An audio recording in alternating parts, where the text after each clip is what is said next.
Olá e bem-vindos. Olha, durante décadas, a psicologia dedicou-se quase por completo a uma tarefa: criar um mapa super detalhado do sofrimento humano. Mas sabem, nos últimos anos começou a surgir um mapa completamente diferente. Um que não olha para o que está partido, mas sim para aquilo que nos torna fortes. E é aqui que a coisa fica paradoxal. Por que é que se gastou tanto tempo e energia a catalogar meticulosamente cada forma de disfunção e, ao mesmo tempo, se ignorou o imenso território do potencial humano? Foi esta pergunta, esta inquietação, que acabou por dar origem a uma espécie de revolução silenciosa no campo da saúde mental. Ok, então vamos lá ver isto. De um lado da barricada temos o DSM, o famoso Manual de Diagnóstico e Estatística das Perturbações Mentais. Basicamente o guia de referência para tudo o que pode correr mal connosco. E do outro lado, temos o CSV, o Manual das Forças de Caráter e Virtudes, que foi literalmente desenhado para ser o seu oposto, um guia para o que pode correr bem. Pronto, ao longo desta análise, o nosso plano é este. Vamos explorar a história por trás dos dois manuais, mergulhar a fundo na filosofia de cada um, pô-los frente a frente e, no fim, perceber como é que eles, bem, talvez não sejam inimigos, mas sim duas metades essenciais da mesma história sobre a mente humana. A verdade é que a história da psicologia clínica esteve, vá lá, um bocado desequilibrada durante muito tempo. O foco era tão intenso na patologia, algo que o DSM consolidou, que se criou um vazio enorme. Faltava qualquer coisa. Faltava um contraponto, uma linguagem científica para falar sobre bem-estar. E foi precisamente para preencher essa lacuna que nasceu o CSV.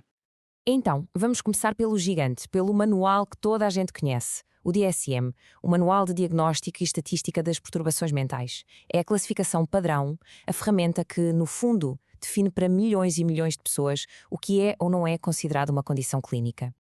E é preciso perceber a filosofia por trás disto. O DSM parte sempre do que está errado. É uma visão que chamamos de patocêntrica, ou seja, está centrada na patologia. O objetivo aqui, atenção, não é criar felicidade, é aliviar o sofrimento, é pegar numa pessoa que está num estado negativo e levá-la até um ponto zero, um ponto neutro. E nesta abordagem, a saúde é definida de uma forma muito simples: é a ausência de doença. E ponto final.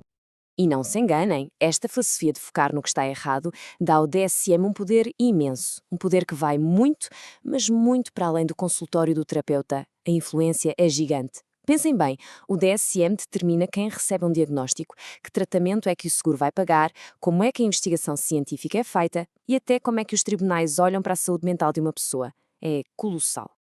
Muito bem, vamos agora virar a página e olhar para o segundo mapa, o Manual das Forças de Caráter e Virtudes, ou CSV, para ser mais fácil, e este foi criado de propósito, intencionalmente, para ser a outra face da moeda, a contrapartida positiva do DSM, quase como a espinha dorsal científica da chamada psicologia positiva. Como seria de esperar, a filosofia aqui é o exato oposto. É salutogénica, uma palavra complicada para dizer que está focada na origem da saúde. Em vez da pergunta "o que está errado?", a pergunta fundamental do CVSV é "o que está certo?". O objetivo não é diagnosticar, é classificar os ingredientes de uma vida boa e, a partir daí, promover o florescimento, ou seja, mover as pessoas do tal ponto neutro para um estado francamente positivo.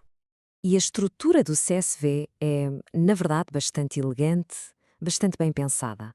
Na base de tudo, temos 6 virtudes centrais, e estas foram identificadas como sendo universais, ou seja, aparecem em quase todas as culturas e ao longo da história. Falamos de coisas como a sabedoria, a coragem, a justiça, a transcendência. São, no fundo, os grandes pilares do bom caráter. Ok, mas como é que se chega a estas virtudes que parecem assim tão abstratas? Boa pergunta. O CSV responde a isso com uma lista de 24 forças de caráter. E estas forças são os caminhos, as ferramentas psicológicas concretas para chegar às virtudes. Por exemplo, a virtude da sabedoria não é uma coisa que uma pessoa simplesmente tem.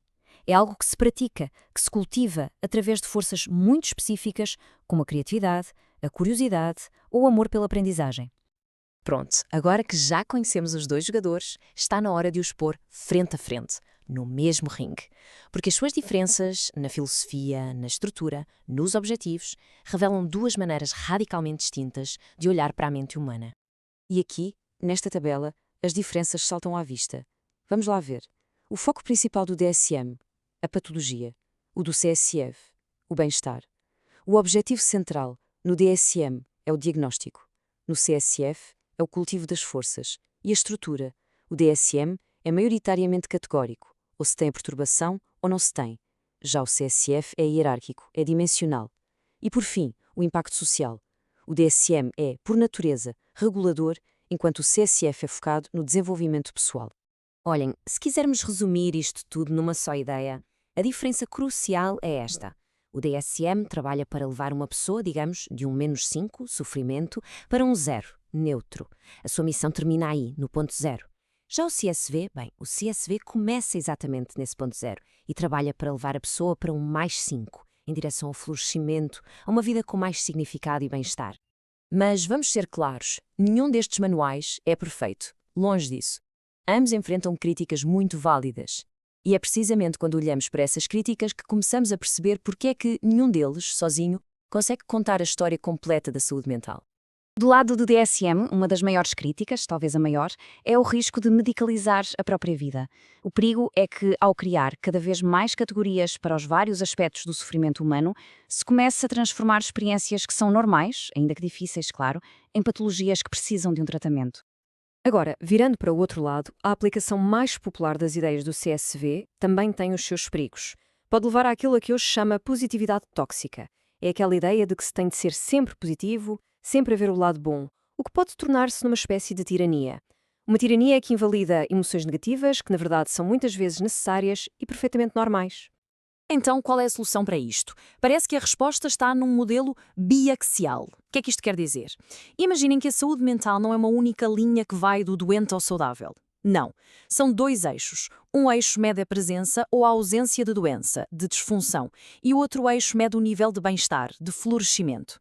E isto, de repente, revela algo fundamental. É perfeitamente possível não ter nenhuma patologia diagnosticada e ainda assim sentir-se estagnado, vazio, com baixo bem-estar. O verdadeiro objetivo, o verdadeiro bem-estar, está naquele quadrante onde as duas coisas se encontram, pouca ou nenhuma disfunção e um alto nível de florescimento. A grande conclusão a que chegamos é esta. Estes dois manuais não são de todo concorrentes, são, na verdade, complementares.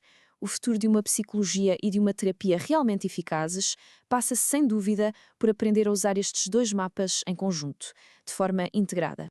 E esta é, se calhar, a melhor metáfora para entender isto. Pensem assim, o DSM oferece-nos o plano de segurança. É o chão da casa. Ajuda a identificar os riscos, as fendas e a estabilizar a estrutura para que não caia. Por outro lado, o CSI oferece o plano de construção. É o resto da casa, é o teto, é a decoração.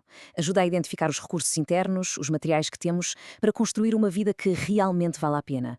É óbvio que precisamos dos dois, um chão seguro e uma casa para viver. Portanto, o ponto-chave, o grande takeaway disto tudo, é que para se ter uma compreensão completa da mente humana, é preciso ser bilingue. É preciso saber falar a linguagem dos déficits, a linguagem do DSM, para se conseguir reparar o que está partido, mas também é absolutamente essencial falar a linguagem das forças, a linguagem do CSV, para se conseguir construir algo que seja duradouro e com significado. E tudo isto deixa-nos com uma pergunta a pairar no ar, uma pergunta para o futuro. Como seria, de facto, uma psicologia que dominasse verdadeiramente ambos os mapas da mente humana?